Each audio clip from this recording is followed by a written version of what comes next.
L-għodwa tajba lil kulħadd. Illum 16 ta' Awwissu il-Knisja tiċċelebra l-20 ħadd ta' żmien ta' matul is-sena. Illum il-liturġija tfakkarna fil-kobor tat-talb meta jsir b'fiduċja u perseveranza. It-talb ħireġ mill-qalb ibiddel lill-individwu u jgħinu jissaħħaħ fil-fiduċja f'Alla. Nilqgħukom għal din il-quddiesa mill-Kappella tal-Palazz tal-Arċisqof ġewwa l-Imdina. Kappella li tinsab fl-ewwel sular ta' dan l-istess palazz. Jiċċelebra din il-quddiesa l-Arċisqof Charles Scicluna.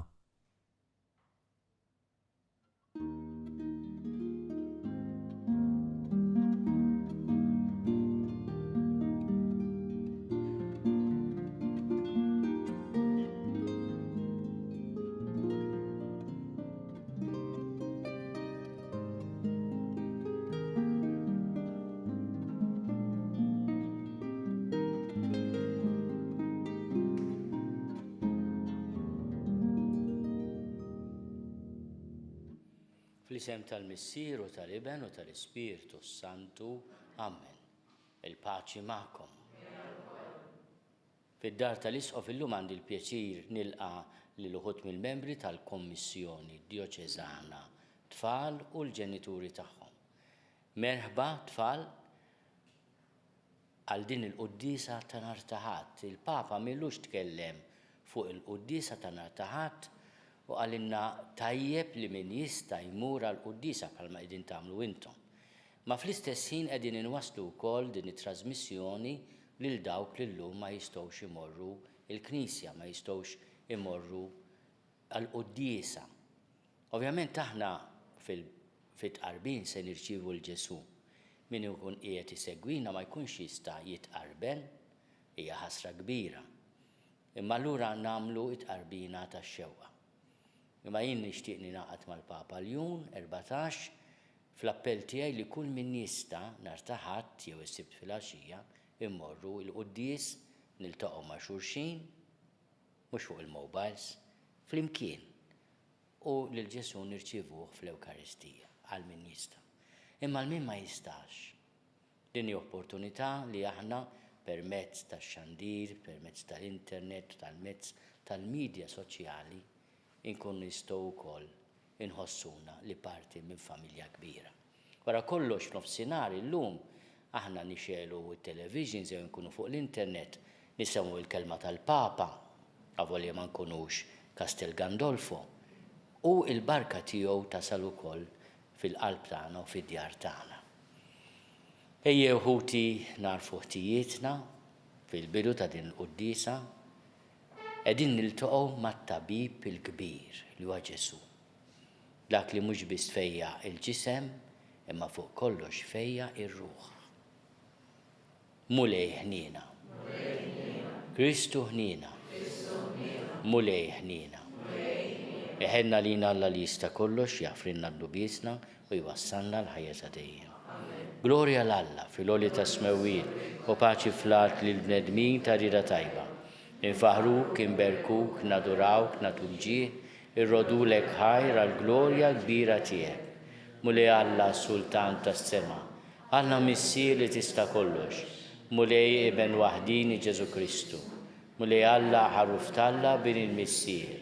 Int li tneħħi d-nubiet tad-dinja ħenna lina, int li tneħħi d-nubiet tad-dinja il-qattal tagħna, int li qiegħed fuq il-lemin tal-Missier ħenna lina. Għaliex int waħdek qaddis, int waħdek mulej, int waħdek il-għoli Ġesu Kristu, ma l-Ispiritu Santu fil-glorja tal-Missier. Amen. Nitolbu. U Alla inti ħejjejt ġid li ma jidirx għal dawk li jħobbuk. Xeret fi qlubna il-ħlewwa ta' mħabbtek biex inħobbuk f'kollox u fuq kollox. U hekk niksbu l-ġid li wetna li huwa aqwa minn kull ġid li nistgħu nixtiequ. Bibnek Ġesu Kristu Sidna li Alla u li miegħek jgħix u jsaltam flimkien mal-Ispiritu Santu għal dejjem ta' dejjem.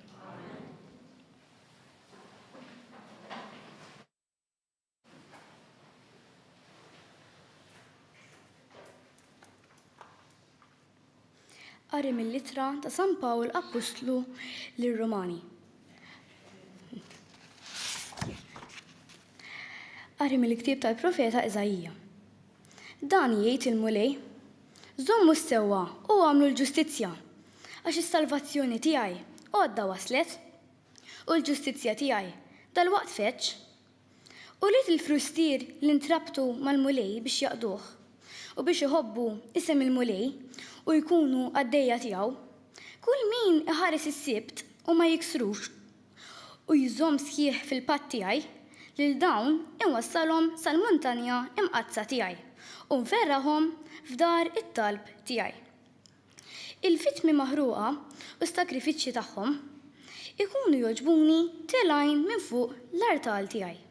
Għax dari, dar it-talb, tissejjaħ għall-popli kollha. Il-kelma tal-mulej, ir-roddu ħajr lill-Alla. Ifaħruk il-popli kollha u Alla.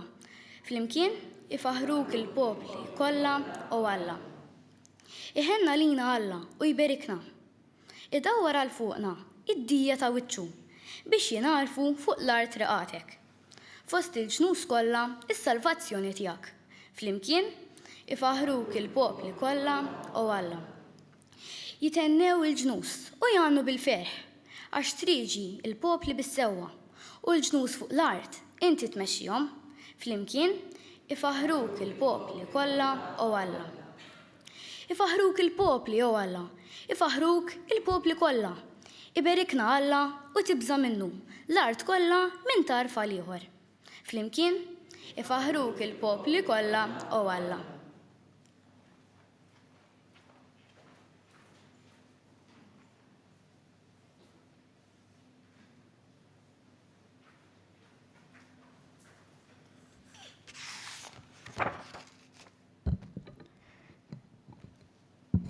Qari mill-Littra ta' San Pawl Apostlu lir-Rumani. Ħuti, issa ngħid lilkom, il-pagani, sakemm jiena nibqa' apostlu tal-pagani, nibqa' nagħmel ġieħ il-ministeru tiegħi. Bit-tama nqajjem l-arja ta' ġensi u hekk insalva lil xi ħud minnhom. Għax jekk it-tkeċċija tagħhom ġiebet il-ħbiberija tad-dinja ma' Alla, l-uħ tagħhom mill-ġdid x'ikun ifisser jekk mhux ħajja mill-imwiet. Alla ma jreġġax lura d-doni s-sejħa tiegħu, palma fl-modi intom ma kontux toblu lill-Alla, imma issa sibtu l-ħnina tiegħu minħabba d-diżubidjenza tagħhom. Hekk huma wkoll u mhix jibduh minħabba l-ħnina li sibtu intom minn għandu. Ħalli issa huma wkoll isibu l-ħnina. Għax Alla ħalla lil kulħadd fil-jasrar ta' diżubidjenza biex jagħmel ħnina ma' kulħadd. Il-kelma tal-mulej, roddu ħajr lill-Alla.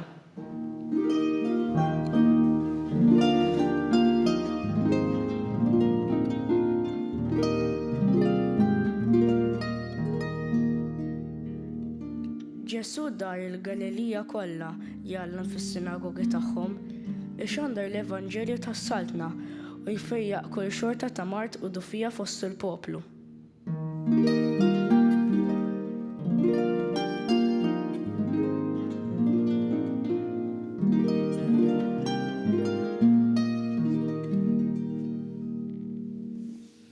Il-mulej magħkom. Qari mill-Evanġelju skont San Mattew.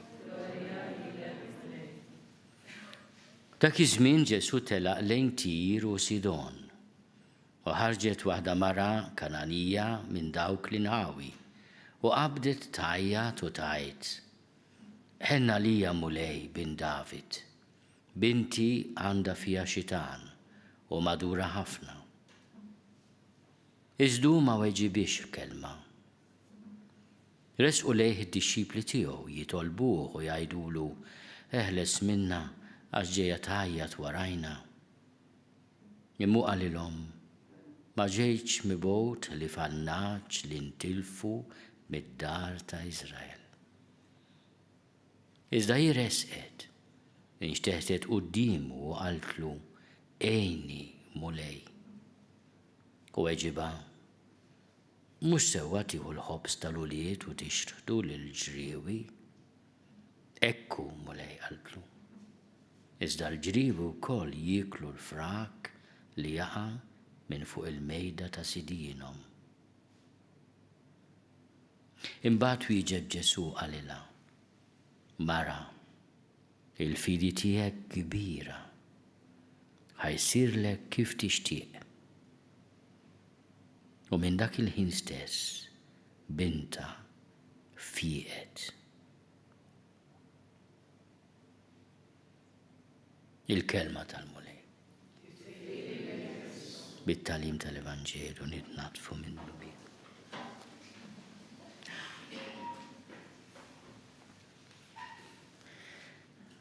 Din il-mara hija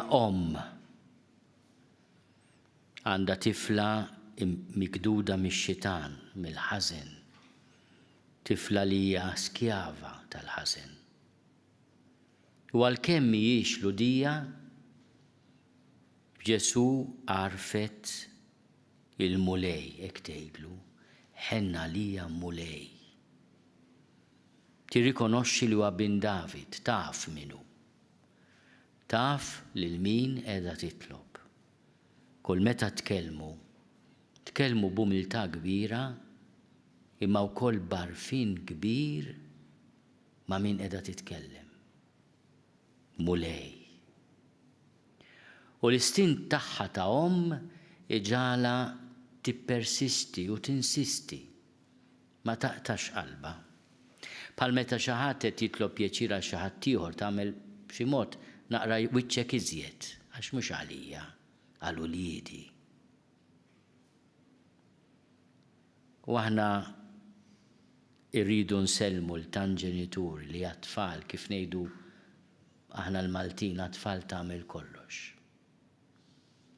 Għax l-istint li l-mulej ipoġġi fina, ipoġġi fil-mistieru l-om huwa stint tant qawwi.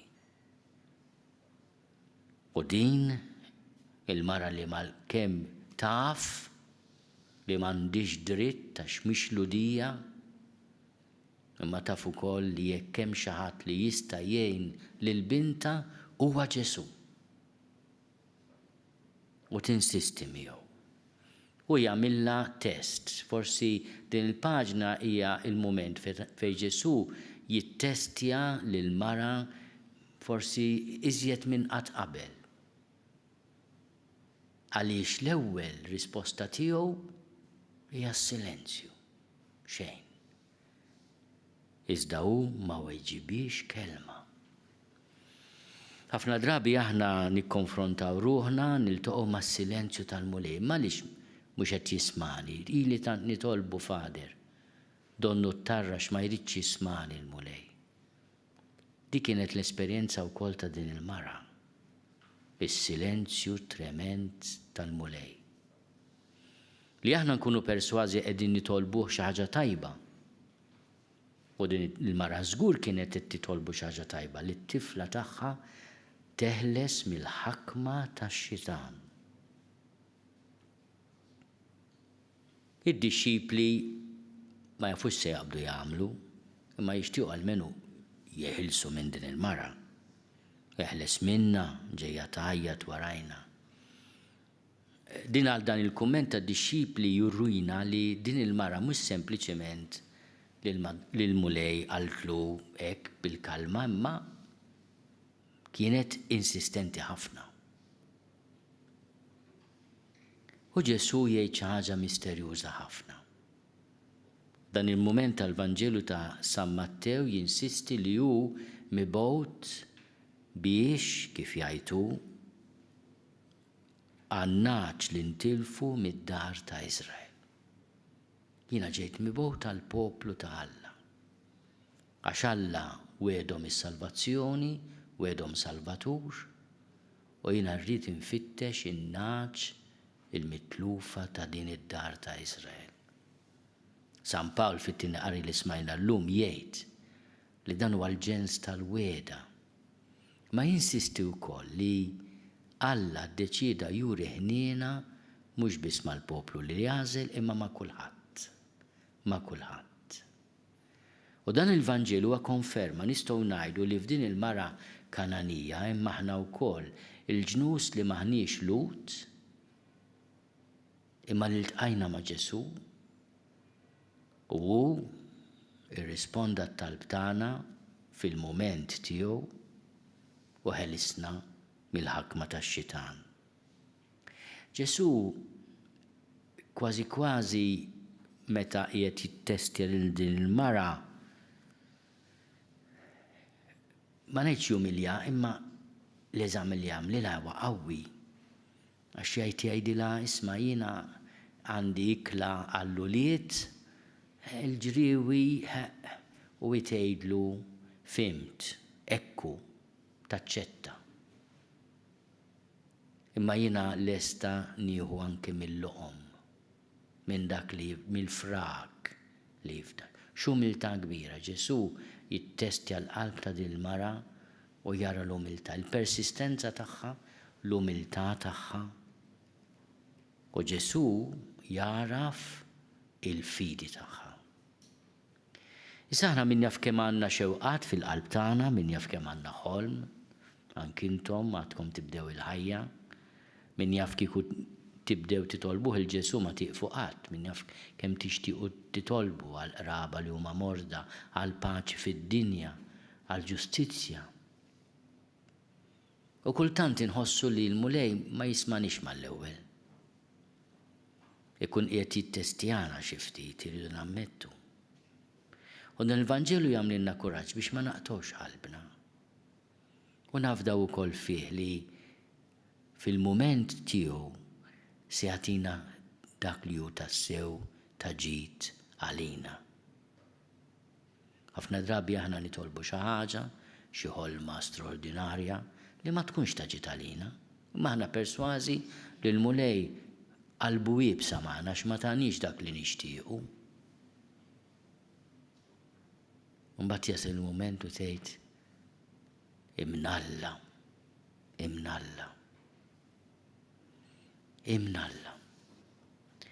Kemm ħaġa sabiħa li aħna u nitolbu l-ewwel nett mingħajr ma naqtgħu qalbna.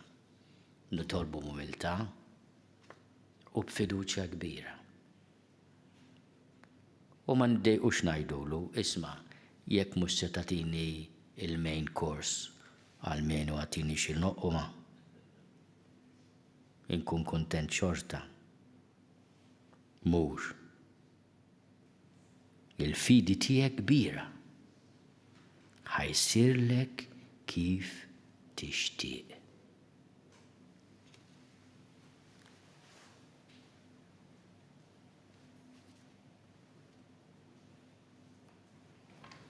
Jiena nemmen f'Alla wieħed, il-Missier li jista' kollox, li ħalaq is-sema u l-art, dak kollu li jidher u dak li ma jidirx. U f'Mulej wieħed Ġesu Kristu, Ibn waħdini ta' Alla, imnissel minn Missier qabel kull żmien. Alla minn Alla, dawn minn dawn, Alla veru minn Alla veru. Imnissel mhux magħmul, natura waħda mal-Missier u bih sar kollox. Niżel mis-smewiet għalina l-bnedmin u għall-fidwa tagħna. U ħalġisem bis-seta tal-Ispiritu Santu minn Marija Verġni u sar bniedem. Salbuh għalina bata taħt Ponzju Pilatu, miet u difnuh. U fit-tielet jum qam minn bejn l-imwiet skont il-kodba mqassa. U tela s-sema u qiegħed fuq il-lemin tal-Missier u għandu jerġa' jiġi bil-glorja biex jagħmel ħaq mill-ħajjin u l-mejtin. U s-salbna tiegħu ma jkollix tmiem. U fl-Ispiritu Santu mulej li jagħti l-ħajja li ġej mill-Missier u mill-Iben, li jum mweġġa fl-imkien mal-Missier u mal-Iben, u li tkellem fom il-profeti. U fi Knisja waħda, qaddisa, kattolika, apostolika, nistqarma mudija waħda l-maħfra ta' dnubiet u nistenna l-qawma mill-imwiet u l-ħajja ta' żmien li ġej. Amen. Ejjew bħal-mara Kananija nersqu lejn Ġesu ngħidulu biex jeħenna lina jieħu ħsiebna u nitolbu wkoll għall-maħbubin tagħna li għandhom bżonn xi fejqan, xi għajnuna, mod speċjali spiritwali biex nafdawhom f'idejn il-mulej nitolbu. Ħafna drabi nitolbu għal paċi fid-dinja u donnu il-mulej ma jismanix imma ninsew ukoll li rridu nagħmlu l-parti tagħna. jew nitolbu li waqt li nitolbu għal-paċi, il-Mulej jagħtina l-qawwa nagħmlu l-parti tagħna għall-paċi. Nitolbu. Nitolbu għal dawk li f'dawn il-ġranet qegħdin jieħdu l-mistrieq tagħhom biex il-Mulej ħarisom minn kull tiġrif u nitolbu wkoll għal min f'dawn il-mumenti ta' vaganzi irid jibqa' jagħti servizzi essenzjali lis-soċjetà tagħna biex il-Mulej jkunu wkoll il-faraġ u l-qawwa tagħhom. Nitolbu.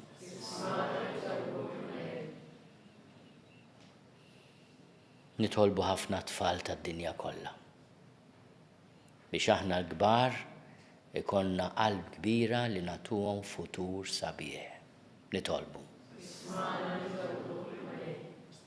Nitolbu b'mod speċjali għat-tfal morda. Meta tara id-tbatija ta' tfal li tkun fuq misteru diffiċli ħafna ta' tbatija tal-innoċenti. U aħna ninaqdu bandil il-mara minn kana u nitolbuh biex iħenna lina. Nitolbu. Slim għalik, Marija, bil-grazzja mimlija l-Mulej miegħek, imbierka inti fost in-nisa, imbierek il-frott tal-ġuf tiegħek Ġesu. Qaddisa Marija Malla, lopalina midinbin, issa u fis-sija tal-mewt tagħna.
Nitolbu ħuti biex is-sagrifiċċju tiegħi u tagħkom ikun joġob lil Alla l-Missier li jista' kollox.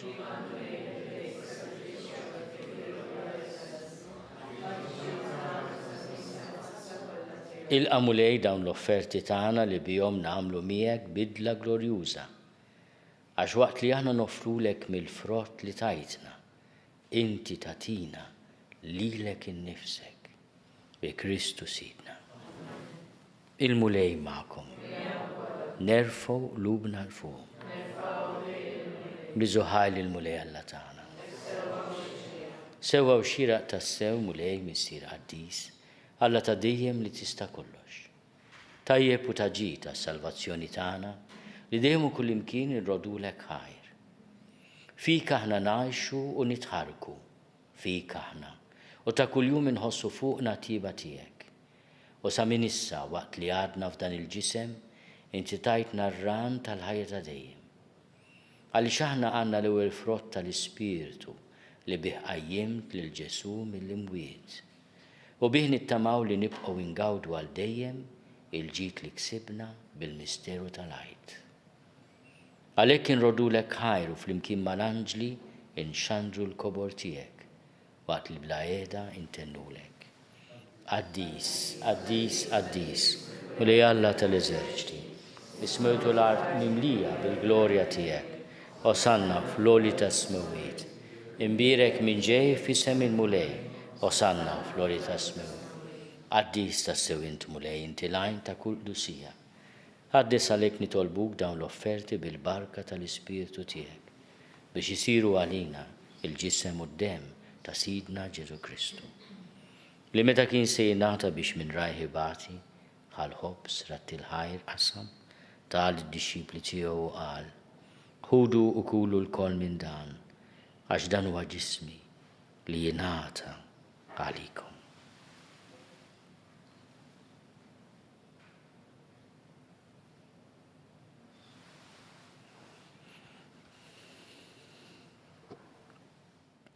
Hekk ukoll wara rikla ħall-kalċi reġerat il-ħajr tali d-dixxipli tiegħu u qal: ħudu u xorbu minnu l-koll, għax dan huwa l-kalċi ta' demmi tal-patt il-ġdid li jibqa' għal dejjem. Id-demm li jxxerret għalikom u għall-bnedmin kollha għal maħfra ta' dnubiet. Għamlu dan b'tifkira tiegħi.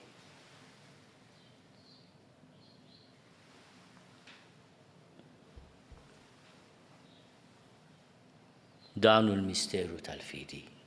Inħabbru l-mewt tiegħek mulej, inxandru bil-ferħ hawn minn tiegħek, nistennewk sa ma tiġi fil-glorja. Għalhekk aħna nagħmlu dan tifkira tal-mewt u l-qawmien ta' Sidna Ġesu Kristu. Nofrulek mulej il-ħobż tal-ħajja u l-kalċi tas-salvazzjoni. Orrodulek ħajra xorġbok tilqana u nquddimek biex naqduk.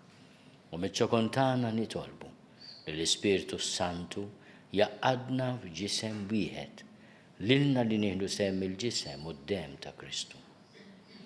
Ftakar mulej fil-Knisja tiegħek imxerda mad-dinja kollha. Wettaqa fl-imħabba flimkien mal-Papa Ljun miegħi għaddej tiegħek mingħajr ma jistħoqli. Mal-Isqof Joseph li qed jgħinni mal-Isqof Anton u mal-Ministri tiegħek kollha. Ftakar ukoll fħutna li raqdu bit-tama tal-qawmien. Ftakar fil-mejtin kollha. Daħalhom qudiemek fid-dawl tas-seb tiegħek. Ħenna lina l-koll nitolbuk għati lilna wkoll il-wirt tal-ħajja ta' dejjem. Flimkien mal-Veġni Mqazzom Malla Marija, mal-Arus tagħha San Ġusepp, mal-Apostli u l-Qaddisin kollha li jgħixu fil-ħbiberija tiegħek sa mill-bidu tad-dinja għamel li magħhom infaħruk u nsebħu Ġesu Kristu ibnek. Bi Kristu ma' Kristu fi Kristu jingħata lilek Alla missi li tista' kollox, flimkien mal-Ispiritu Santu. Kull ġieħu glorja għal dejjem ta' dejjem. Ejjew nitolbu. Kif għallimna u ridna nagħmlu liben Alla għas-salvazzjoni tagħna. Missierna li inti fis-smawijiet jitqaddes ismek tiġi saltnatek. Ikun li titin kif is-sema hekk fl-art. Ħobżna ta' kuljum għatina llum, aħfrinna dnubietna bħalma nafu li min hu ħati għalina. La ddaħħalniex fit-tiġrib, iżda eħlisna mid-deni. Eħlisna nitolbuk mulej minn kull deni. Għatina fit-tjieb u ħnina tiegħek il-paċi fi żmienna. Biex inkunu ħielsa dejjem mid-dnub u mħarsa minn kull inkwiet. Aħna nistennew u nittamaw il-għena u l-miġja tas-Salvatur tagħna Ġesu Kristu. Mulej Ġesu Kristu li għat lill-apostli tiegħek inħallilkom is-sliem natikom is-sliem tiegħi la tħares lejn dnubietna. Iżda ħares lejn il-fidi tal-Knisja tiegħek. Għati jaslimu l-għaqda li jintrid fiha inti tgħixu s-saltan għal dejjem ta' dejjem. Il-paċi tal-mulej tkun dejjem magħkom. Għatu l-paċi lil xulxin. Il-ġisem flimkien mad-demm ta' Sidna Ġesu Kristu ikunu jiswellinna li se nitqarbu bihom għal ħajja ta' dejjem. Ħaruf Alla li tneħħi n-nubiet tad-dinja ħenna lina. Ħaruf Alla li tneħħi n-nubiet tad-dinja ħenna lina. Ħaruf Alla li tneħħi n-nubiet tad-dinja għatina l-ba. Mulej Ġesu Kristu bin Alla l-ħaj. Bil-mewt tiegħek kif rid minnek il-missieru bil-ħidma tal-Ispiritu Santu intajt il-ħajja lid-dinja. Dan il-ġisem u d-demm qaddis tiegħek eħlisni meħtieti kollha u minn kull ħażen. Żomni dejjem fidil lejn il-kmandamenti tiegħek u tħallini qatt ninfiret minnek. Mulej Ġesu Kristu nitolbok li tqarbina bil-ġisem u d-demm tiegħek. Ma tkunx il-kundanna tiegħi.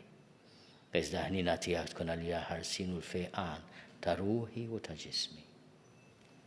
Dan hu l-ħaruf Alla. Dan hu li neħi d-nubiet tad-dinja. Għenin dawk li huma mistiedna l-ikla tal-ħaruf. Mulej ma jistoqlix li tidħol taħt is-saqaf tiegħi, iżda biss kelma waħda u ruħi tkun ifej.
Nitolbu.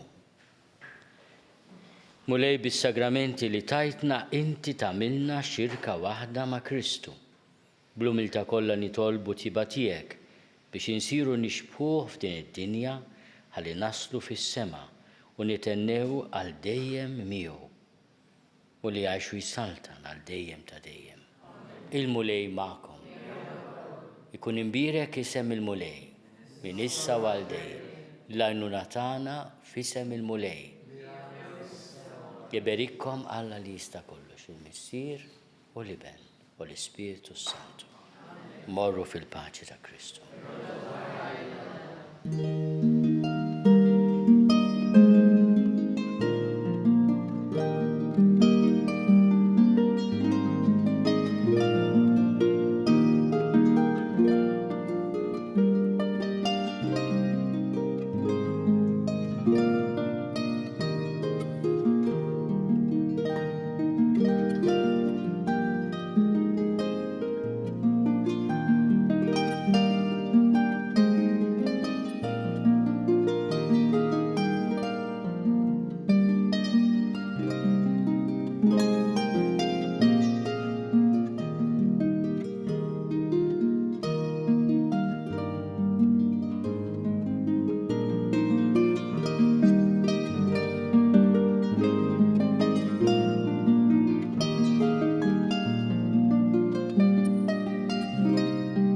Naslu fit-tmiem din iċ-ċelebrazzjoni Ewkaristika mill-Kappella tal-Palazz tal-Arċisqof ġewwa l-Imdina.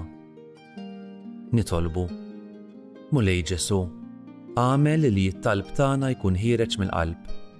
Ikun mimli fiduċja fik, fiduċja li inti biss taf x'inhu l-aħjar għalina l-bnedmin. Mulej Ġesu, saħħaħ fina l-fidi u t-tama tagħna fik. Dan nitolbuh bi Kristu Sidna. Amen. Nawgurawlkom il-kumplament tal-jum it-tajjeb mimli saħħa u barka.